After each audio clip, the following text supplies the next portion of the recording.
¿qué tal amigos? Bienvenidos a su programa Frecuencia Deportiva 757. Quien les saluda por acá un cordial amigo José Manuel García desde Bogotá, en Colombia. Y por allí me saluda Félix Polanco desde la República Dominicana. Hola Félix, ¿cómo estás?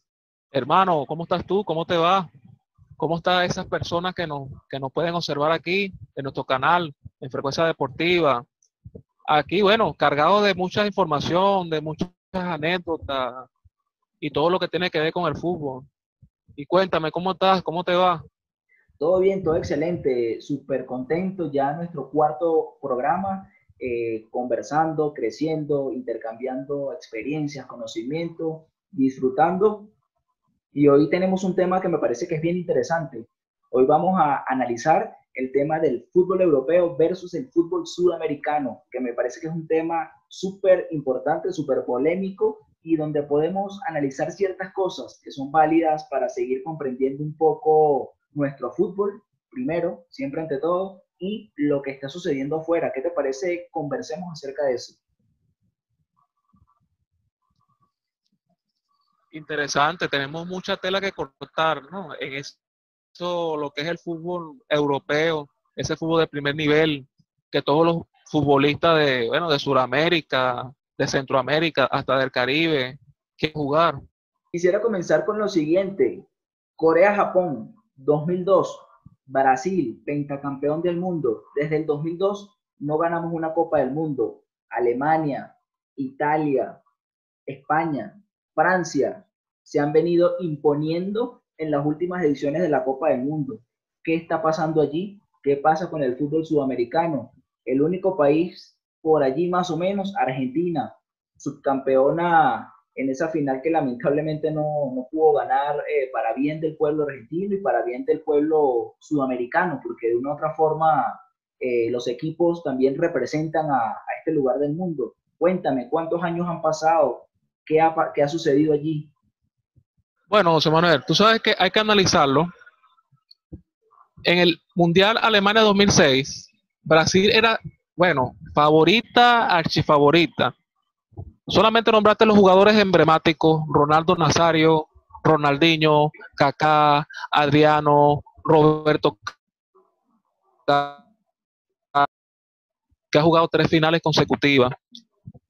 Y oye, y viendo que la selección, siendo la gran favorita,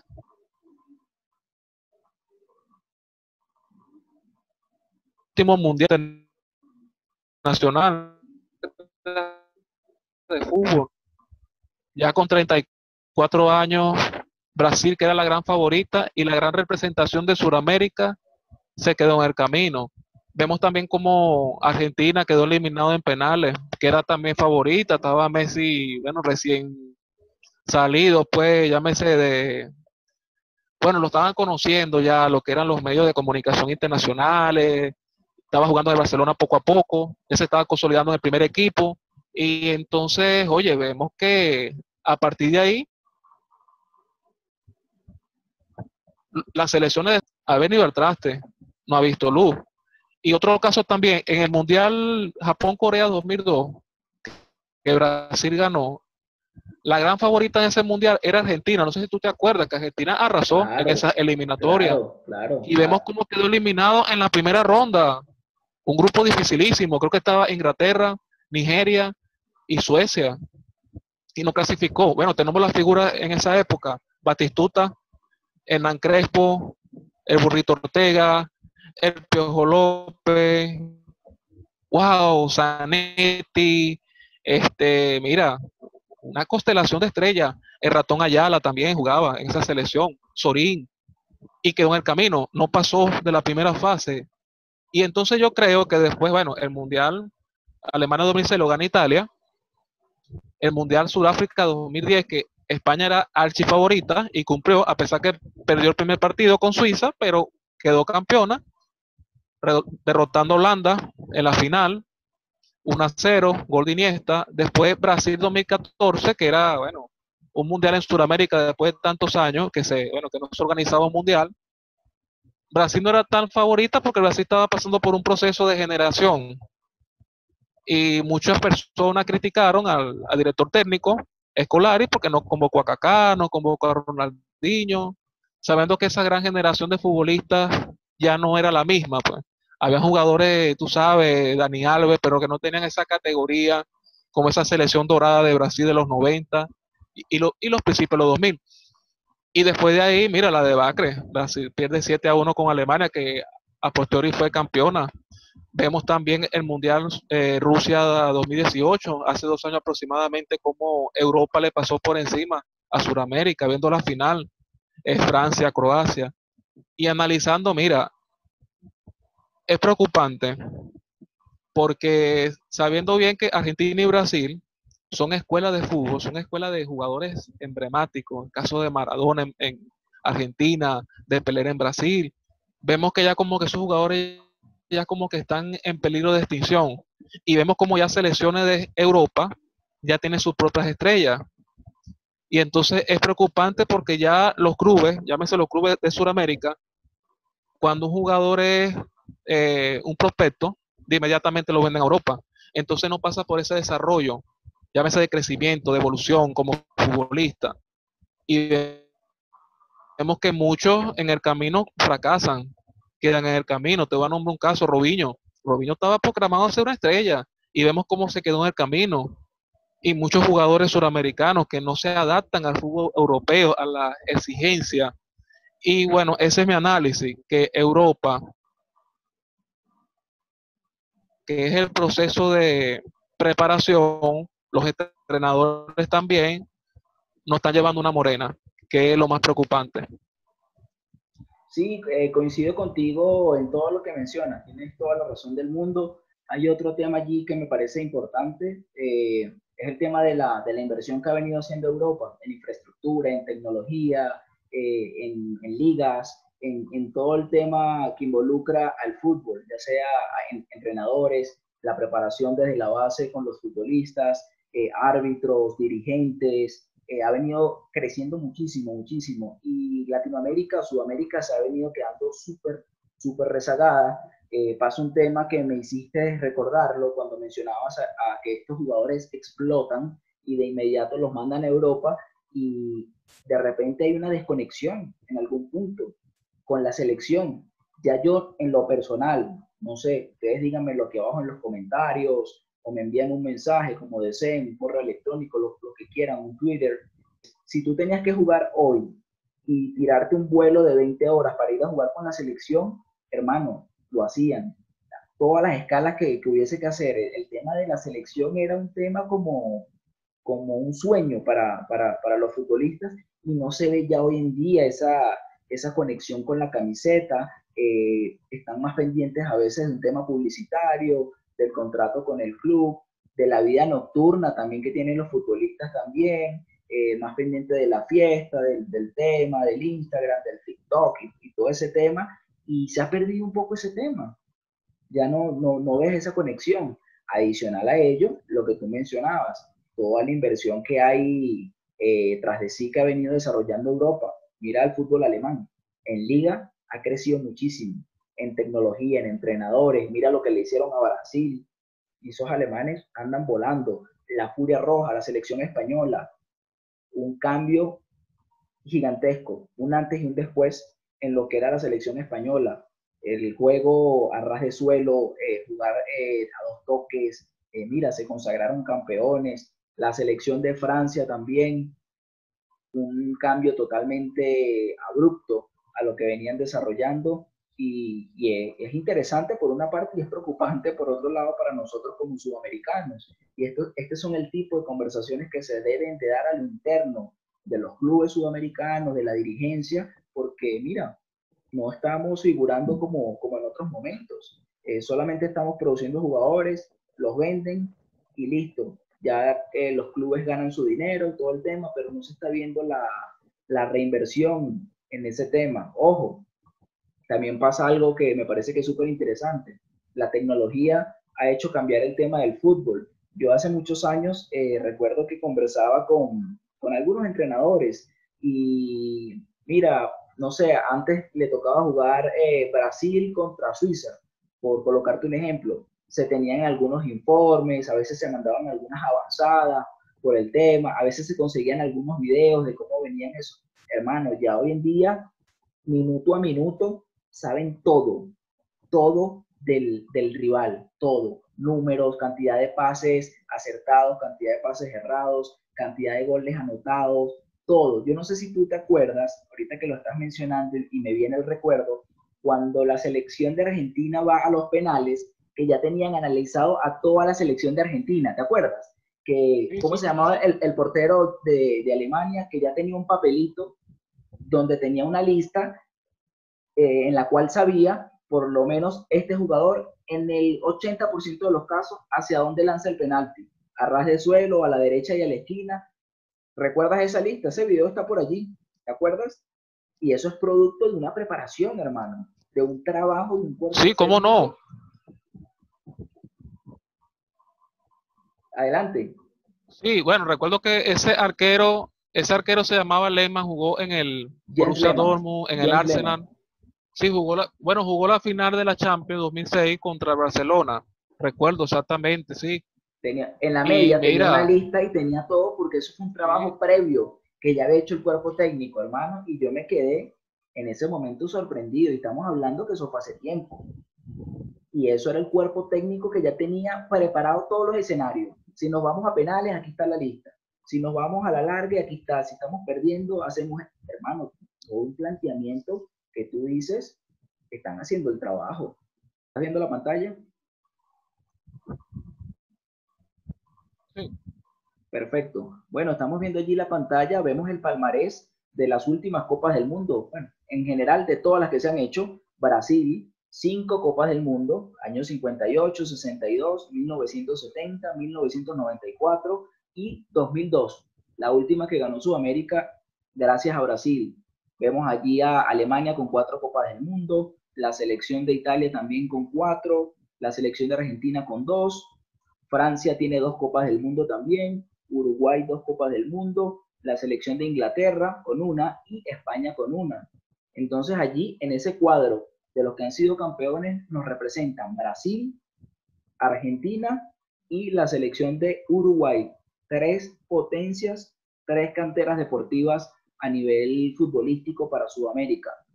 Hay otro dato interesante. Veamos la clasificación FIFA. Hoy en día, a esta hora, en este momento, veamos cómo está. Clasificación masculina, FIFA, el ranking mundial. En el primer lugar, Bélgica. Segundo lugar, Francia. Tercer lugar, Brasil. Cuarto, Inglaterra. Quinto, Uruguay. Sexto, Croacia. Séptimo, Portugal. España de octavo. Argentina de noveno. Y la selección de Colombia, que lo decía por allí Alex Candal hace poco. Un país que tiene una muy buena proyección si hace los ajustes necesarios de cara al futuro. La selección de Colombia, mira, que en otros países, perdón, en otra época nunca se había visto esto. Mira, entonces tenemos aquí a Colombia, Argentina, a Uruguay y a Brasil. Interesante. Otra selección. Nosotros que somos venezolanos, la selección de Venezuela, yo no sé si tú sabías, si sigues bajando por aquí, estamos en el puesto 25. Me parece Wow. interesantísimo el crecimiento que ha tenido la selección de Venezuela. ¿Te acuerdas que antes estábamos por allá, no, bien lejos? En el Fuimos, 105, recuerdo yo. lo recuerdo clarito, en el puesto 105. Y mira, entre los primeros 25 países del mundo en el ranking. Interesante. Un país sin infraestructura, sin tecnología deportiva en el área del fútbol, No, y eh, con la crisis también, con la crisis que hay. con la crisis que hay, lógicamente, tal cual. Entonces, interesantísimo. Mira, la selección de Venezuela en el puesto 25 con 1.517 puntos. Interesantísimo, por encima de otras potencias. Mira, mira que hay otros Wow, países. no. Mira, Es impresionante. Y países impresión. mundialistas. Mira, y Y si, países mundialistas, pues. mira, estamos viendo de 210 países en el puesto 25. Interesante, me parece para el ejercicio. Ahora bien, aquí hay un tema que yo quiero introducir para que lo conversemos y bueno, y es lo siguiente. Muchos analistas, muchas personas conocedoras del tema han llegado a una conclusión, que uno de los fuertes que ha tenido Europa para ese posicionamiento que tiene hoy en día a nivel deportivo en el fútbol es la inversión que le han metido. ¿verdad? Y de una u otra forma, la inversión y la ausencia de corrupción, porque uno de los grandes problemas que tiene Sudamérica, ahorita tú lo vas a ampliar, es el tema de la corrupción en la dirigencia y todo lo que eso engloba, ¿verdad? Entonces, mira lo siguiente, lo que nos dice el New York Times en un artículo publicado en el año 2018. La caída de Sudamérica ante el dinero del fútbol europeo. Mira, lo introducen de una vez el tema. La caída de Sudamérica ante el dinero del fútbol europeo. Vemos otro planteamiento, perdón, que nos dice acá, otro artículo publicado en el año 2019. Fútbol europeo y sudamericano, separados por la brecha económica que se ensancha año tras año. Mira, cada año va aumentando. Y allí tenemos un ejemplo. Allí tenemos por acá una imagen del Barcelona, por acá una imagen del fútbol argentino. Mira, los premios por competencia y el valor de los derechos de televisión, entre otros factores, hacen que la competencia sea prácticamente imposible. Lo que decía arriba, el título, año tras año, perdón, se va ampliando la brecha entre uno y el otro. Argentina tenía grandes futbolistas que jugaban en clubes nacionales y podían hacerle frente a cualquier equipo europeo. Incluso, tras el éxodo que se produjo después de la huelga de 1948 y la posterior imposición de un tope salarial, la mayoría de los talentos que emigraron lo hicieron hacia Colombia, manteniendo sus destrezas en la región. Eso en aquel momento se mantuvo, se quedaban en la región compitiendo, pero mira, ahora en Europa se concentra lo mejor de lo mejor, como desde hace muchísimos años ha sido, pero el fútbol sudamericano seguía siendo competitivo, pero cada día esto va aumentando. Entonces, me parece que es un punto interesante para el análisis. Entonces, quiero conocer tu impresión, pero con tu permiso, me permito aquí brindar. Va de la publicidad, ¿no? Bahía, siempre, la birra que siempre está fría. Bahía. Ah, bueno. Bueno, para que nos dé la cuña, ¿no? Para que nos den la cuña, hermano. Claro, Cuéntame. es gratis. Es gratis. Bueno, Sabrosita. hermano, mira. Salud. Salud, hermano. Sí, buenísimo, buenísimo. Voy a probarla.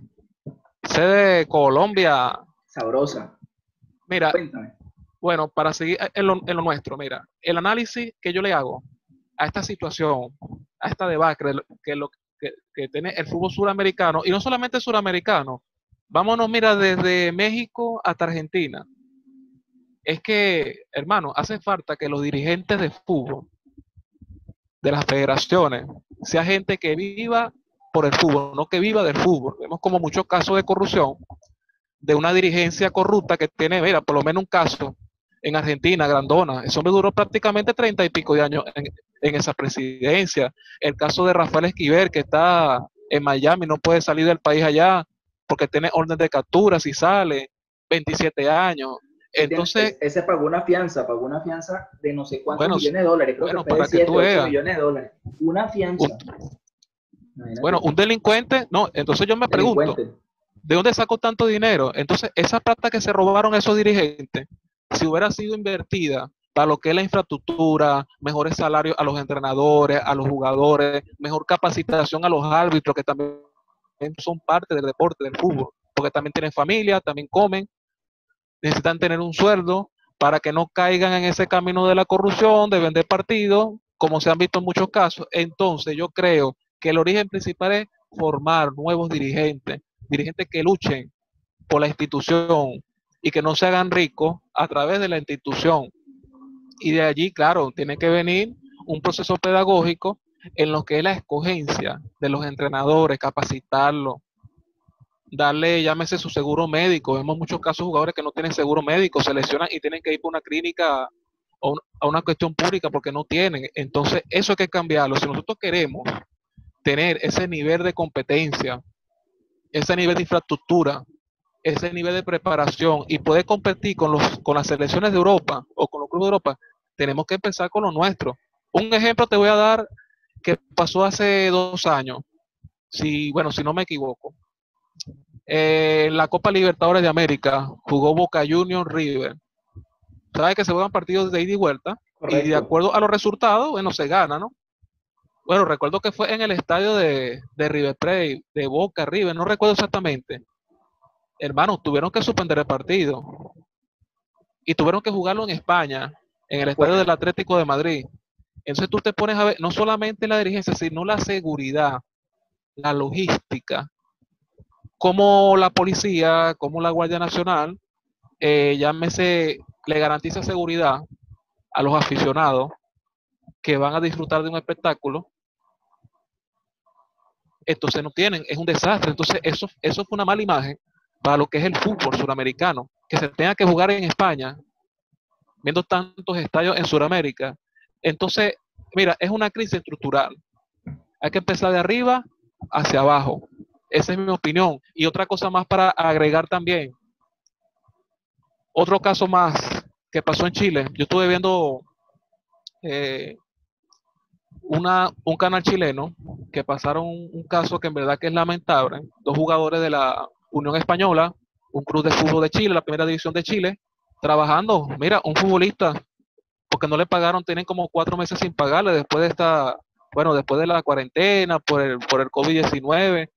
Vemos cómo están trabajando repartiendo bombonas de gas, repartiendo botellones de agua para poder mantener a su familia. Mira, entonces es lamentable, pues. Esos jugadores no tienen seguro médico, esos jugadores no, en caso de una situación así como la que estamos atravesando a nivel mundial, no tienen un respaldo. Entonces los clubes se lavan la mano como Pilato y los jugadores quedan como que dice a la deriva. Entonces eso hay que cambiarlo. Eso en Europa no pasa. Entonces, más allá del espectáculo, más allá de un partido de fútbol, más allá de los ingresos que tú puedas generar por competir en competiciones internacionales, tú tienes que pensar en el jugador, porque al fin y al cabo los protagonistas son los jugadores y también los árbitros que también forman parte también del espectáculo. Y no se puede pensar, no, que vamos a hacer estructuras si no pensamos en el jugador, en cómo que tengan un buen sueldo, los entrenadores estén capacitados también, tengan un buen sueldo, tengan un psicólogo también, porque es necesario, tengan un buen preparador físico y tengan una buena dirigencia. Y que las elecciones para elegir a los representantes de las federaciones sean democráticas, que voten los jugadores, que voten los entrenadores, que no solamente vote un círculo de dirigentes para que siempre gane uno solo. Y entonces eso hay que cambiarlo, hay que democratizarlo. Esa es mi opinión para tu tema, hermano. Sí, ¿Qué tal? totalmente de acuerdo contigo, totalmente de acuerdo contigo en todos los puntos que vas mencionando. Y a medida que ibas hablando allí de esos puntos, recordé algo que lo viví como futbolista y en gran medida por eso abandoné un poco la especialidad o colgué los botines, como a veces dicen por ahí, o los guayos, como le dicen en otros países. Y fue por lo siguiente. Veamos el siguiente ejemplo. Un futbolista sudamericano que no tiene para el pasaje, que no tiene para comer, que no tiene a lo mejor si vive en alquiler y para ayudar a su familia, ¿cómo va a progresar? ¿Cómo va a salir adelante versus un futbolista europeo que a lo mejor el club lo ayuda con su desayuno, almuerzo y cena, les da sus vitaminas, lo ayuda con su indumentaria, tiene un buen entrenador que está capacitado con la última tecnología, la última metodología FIFA, UEFA, lo que tú quieras? ¿Cómo vamos a tener un desarrollo deportivo de jugadores en Sudamérica si tenemos esa diferencia, si tenemos esa brecha tan grande? Yo recuerdo tu hermano, Roberto, también que iba a hacer pruebas aquí, que iba a hacer pruebas por allá, no tenía cómo llegar para el pasaje, lo mismo que te mencionaba ahorita, versus un futbolista que tenga ciertas comodidades, es totalmente diferente el rendimiento, el desarrollo. Hace tiempo hablaba con algún especialista del área, con un médico, y me decía que había un estudio que, bueno, los futbolistas sudamericanos muy buenos, se desarrollaban, pero en muchos casos llegaban a Europa y tenían un rendimiento, no bajo el rendimiento, sino que había una tendencia a que jugaban pocos años, porque ya venían con muchos problemas de alimentación. Sabes que cuando ya tú vienes arrastrando eso de niño, por más que tú, no sé, a los 15, a los 16 años, porque endereces un poquito el tema, esas secuelas quedan allí. Entonces puedes tener mayor facilidad de lesionarte a una gran cantidad de problemas que se van a presentar, a diferencia de un futbolista que viene con una buena alimentación desde niño, con un buen preparamiento físico, que entrena con un calzado, con ciertas condiciones tecnológicas que lo ayudan y le dan mejor bienestar. Entonces hay una diferencia súper grande en ese tema. Ojo, no te miento, igual el ser humano por naturaleza tiene la capacidad de adaptarse y salir adelante y bueno, y luchar. Ahí vemos el ejemplo de Roberto Carlos, que hacían como una especie de pelota con pura tela, la mojaban en la playa y se ponía por libre, y le daban, y tenía zapatos, y a veces dicen que futbolistas que jugaban con cocos, y bueno, X, o jugaban con zapatos ya todos dañados y todo el tema, y salieron adelante y fueron unas estrellas. Totalmente cierto, no le quito mérito a que haya pasado así con jugadores en las favelas, en barrios pobres en Argentina, en toda Sudamérica. Eso es cierto, pero si podemos darle las condiciones mínimas para que se desarrollen, para que sean atletas de alto rendimiento, hay que hacerlo. ¿No crees tú? Sí, claro, cómo no. Mira, el caso más tangible es el de Lionel Messi. Lionel Messi es un caso, mira, de película. Bueno, de película. Exacto, perfecto el ejemplo. Porque, claro, un muchacho que viene de Rosario con problemas de crecimiento, que no crecía, que tenía hasta de nutrición también, va a dirigentes de Barcelona, lo ven, se enamoran de él, cómo juega, e invierten en él. Ya Entonces, va, ahí tú ves. pero espérate, ahí, venía con un talento deportivo y en Argentina le cerraron las puertas. Le dijeron, Bueno, ahí está. no tenemos para pagarte el tratamiento, no, olvídate.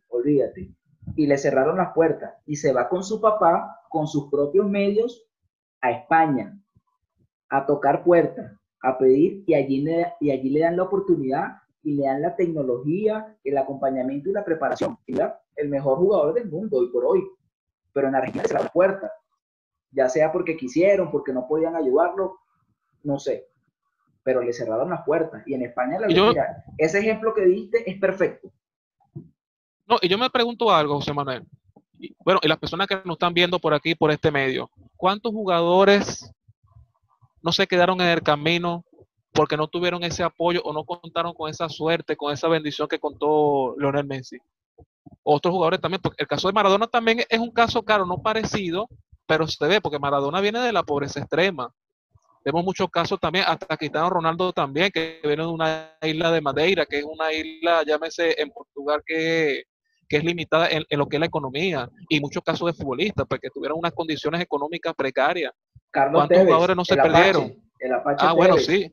Sí, que hay una serie de él, por cierto, en Netflix, no sé si tú la has visto. Claro, vi algunos capítulos, Oye, totalmente. pero es tremendo, ¿no? Como ese muchacho, claro, y salió de la pobreza, pues, porque prácticamente él tenía dos caminos, o la delincuencia o Eso, esa carrera gloriosa que tiene como futbolista. lo que te iba a decir, la pobreza y la violencia, Sí, claro. la Entonces, droga, que también está por ahí en el camino, imagínate. y yo me pregunto, ¿cuántos futbolistas no se perdieron porque no tuvieron apoyo de un club, de unos dirigentes, oye, conscientes, que apostaran por ellos? Porque es una inversión. Mira, cuando ve el caso de Barcelona, Messi le costó cero costo, cero. ¿Y cuánto no vale Messi ahora? Claro, su contrato pues, como futbolista, Todo, como jugador federado. y todo lo que le ha dado la institución, todo. Bueno, para que tú veas. Entonces, oye, son casos. Entonces, necesitamos dirigentes que apuesten al fútbol, no que vivan del fútbol. Tantos casos de corrupción, ver el caso de la FIFA. Mira, eso lo que daba era asco, pues. Ver esos presidentes de las federaciones, esos negocios que tenían. Entonces, oye, partidos amistosos que cobraban una millonada y nunca hacían inversiones en lo que son las instalaciones, la logística, los estadios. Vemos que no le pagaron los premios que le prometieron. Y así como Claro. ese caso, hay muchos casos. Entonces necesitamos que se acabe eso para poder competir y otra vez que Sudamérica tenga grandes papeles en los mundiales de fútbol. Necesitamos eso, necesitamos que por lo menos vengan dirigentes, oye, de corazón. Mira, hay muchos casos en Venezuela y en Colombia también, por cierto, muchos entrenadores que han tenido que gastar de su bolsillo para poder pagarle a los árbitros para que puedan organizar un partido y que los muchachitos jueguen, porque ni siquiera tienen apoyo del gobierno o del Ministerio de Deporte del país donde estén. Entonces, oye, mucha gente juega también por el corazón, lo poquito que tienen. porque son apasionados del deporte. Y no solamente el fútbol, porque vamos a hacer más amplio, no nos vamos a encasillar solamente en el fútbol, sino en baloncesto también. ¿Cuántos muchachos con talento se quedan en el camino porque no viene un dirigente que apueste por ellos o un cazatalento? Mira, aquí en República Dominicana está la escuela de la Major League Baseball. Aquí mayormente cuando firman a los prospectos, vienen todos los peloteros de Venezuela, de Puerto Rico, de Colombia, de aquí de República Dominicana. Y es un proceso, bueno, claro, de evaluación de los muchachos, si tienen capacidades, tienen que tener buena conducta, tienen que ser buen estudiante, en fin, pero es un proceso, es una competencia. Que un muchacho, llámese de Colombia o de Venezuela o de Puerto para acá, entonces necesitamos, oye, que esos cazatalentos se masifiquen en esos barrios populares. Sí, coincido contigo totalmente. Y ahí está el más claro ejemplo. Lo que siempre he dicho, veamos lo que está haciendo Europa, tomemos ese ejemplo y apliquémoslo nosotros. Pero ¿sabes qué es lo que pasa? Y me acuerdo mucho cuando estudié ciencia política de una politóloga norteamericana que se llamaba Janet Kelly, especialista en políticas públicas, y pasa por ese tema, por la planificación, hermano. Si seguimos haciendo las cosas, poniendo pañitos de agua caliente, aquí, vamos a seguir obteniendo los mismos resultados. Las cosas hay que hacerlas con planificación. Ese tipo de decisiones son decisiones que tienen que ir con un plan macro, hermano, a 5, a 10 años, paso a paso, con planificación, como lo hacen las grandes potencias en sus grandes planes de política pública, como lo hizo el Barcelona. El Barcelona, por colocarte un ejemplo, venía de una racha súper negativa hace muchísimos años. Y un día llegaron y le dieron un golpe a la mesa y dijeron, mira, esto no puede seguir pasando. ¿Cómo transformamos esta realidad? Ah, bueno, lo que tenemos que hacer es esto, esto y esto y esto. Y lo vamos a hacer en un plazo de tanto tiempo y de esta forma. Y lo hicieron, y lo hicieron, y se convirtieron en un equipo top en Europa. Hoy por hoy lo sigue siendo, pero lo hicieron con una planificación. Hicieron una apuesta a la cantera, hicieron un cambio en la metodología de entrenamiento, de trabajo, hicieron cambios a nivel de dirigencia también, de autoridades del club, hicieron una transformación total y rotunda. Bueno, sin irme muy lejos, te voy a poner un ejemplo y lo venía leyendo hace poco y me pareció súper interesante. ¿Tú has escuchado de la selección de Islandia? Sí, claro, Que claro. le, que le dicen los famosos vikingos, que es un país que tiene más Sí, vacas, es un país que tiene más vacas que futbolistas, habitantes. que habitantes, Sí, que claro. futbolistas. Hay una estadística por Sí. ahí, no la recuerdo exactamente, hay más vacas que futbolistas, una cosa así. Y me puse a leer y es que hicieron un trabajo de planificación desde hace más de 10 años, donde hicieron una transformación completa en todo el país. Tenían hasta una liga amateur, hicieron una transformación total. Y mira, eliminaron a Inglaterra, que es una de las pioneras en el fútbol mundial, fundadoras de este deporte. Hermano, eliminaron a Inglaterra y a otros grandes equipos y hoy en día le están jugando de tú a muchas selecciones en Europa. Un país así, una isla, Islandia, un país chiquitico, hermano. Y tú dices, wow, increíble. Eso por darte un No, ejemplo. es que se han visto casos también, y no solamente de Islandia, que tuvo un gran papel en la Eurocopa Francia de 2016, clasificó al Mundial Rusia 2018, contra todo pronóstico. También hay muchos casos de, mira, de selecciones que, el caso de Panamá, mira, Panamá es un país que no tiene infraestructura futbolística y clasificó. El caso también, bueno, Trinidad y Tobago, que clasificó en el 2006, en Alemania 2006. El caso de Jamaica, que clasificó en Francia 98. Y entonces vemos muchos casos, claro, pues tu trabajo, una inversión, y son trabajos que son a largo plazo, eso no son trabajos que son a corto plazo, pero es un trabajo que primero en principal el país tiene que, bueno, el país tiene que creer, que es lo más importante. Esos dirigentes tienen que ser dirigentes que sean serios, que tengan una propuesta de, oye, esta selección va para algo, vamos a apoyarla, así perdamos, pero yo creo que ese es el camino. Y la gente se enamora, pues se enamora, el país se emociona, se une. Ve el caso de Venezuela. Bueno, para notarte, mira, Venezuela dentro, bueno, de unos 20 años para acá, el cambio fue, claro, pero eso fue un proceso. Y a pesar de que la dirigencia todavía que existe, bueno, que es como quien dice, bueno, después de esa corrupción que hubo, ahora están otros dirigentes, pero a pesar de la crisis se está viendo lo negativo, porque también el femenino también ha hecho unos buenos papeles, y creo que con trabajo y planificación y sin corrupción se van a ver los resultados. Sí, coincido contigo y ya para finalizar esta bonita conversación que hemos tenido, la clave está en eso, en planificar, en la formación, en la frase que tú decías al comienzo, tener dirigentes que no vivan del fútbol, sino que vivan para el fútbol, que se entreguen allí en cuerpo y alma. Como hay un político acá en Colombia, fue un alcalde, es un empresario, ya no es alcalde, no voy a decir quién es ni el municipio, les dejo allí la tarea, y el que lo quiera saber me pregunte y se lo digo por interno, les dejo esa tareita, y es un empresario y es multimillonario, tiene una fortuna de 100 millones de dólares, y dice, yo soy millonario, yo no necesito ni el sueldo de alcalde ni nada, yo lo que quiero es aportar para dejar mi granito de arena, yo no necesito eso, incluso el sueldo que el señor cobraba lo donaba, imagínate. Y ese tipo de personas son las que necesitamos, gente que se dedique en cuerpo y alma a trabajar y que tenga ese compromiso y que tenga esa moral para aportar, para ayudar a crecer en lo que puede hacer. Y no, totalmente de acuerdo contigo, 100%. La clave es esa, hermano. Trabajar, trabajar y trabajar, comprometerse, formación, apoyo y tenemos lo más importante, hermano. Tenemos no sé cómo decírtelo, el factor más importante que son las personas. Lo tenemos. Tenemos gente talentosa en Sudamérica, en Venezuela, en Colombia, en Bolivia, en Ecuador, en Perú, en Chile, en Paraguay, en Uruguay, en Argentina.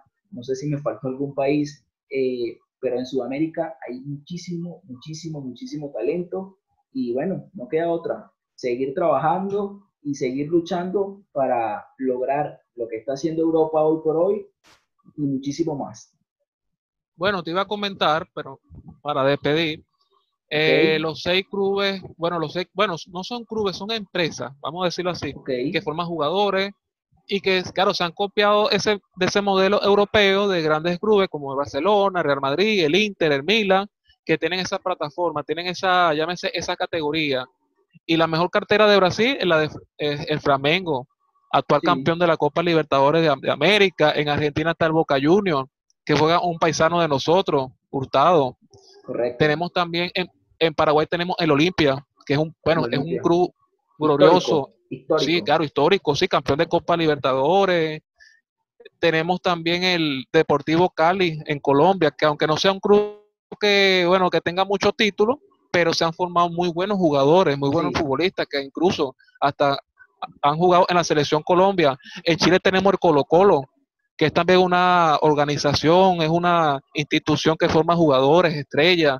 Tenemos también en este país que forma muchos jugadores buenos, el caso de Uruguay, tenemos el Peñarol, un club glorioso histórico de también. Sudamérica, sí, histórico. Y en Venezuela tenemos el Caracas Fútbol Club, que también es un club, bueno, que tiene esa plataforma de formar jugadores, tiene la mejor cartera también, tiene categoría bueno, de competiciones.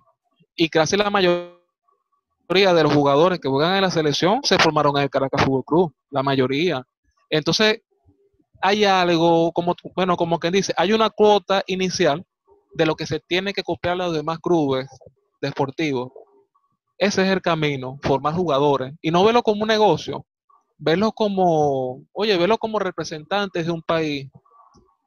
Porque yo creo que principalmente más importante que el deporte, que la disciplina, que las cualidades,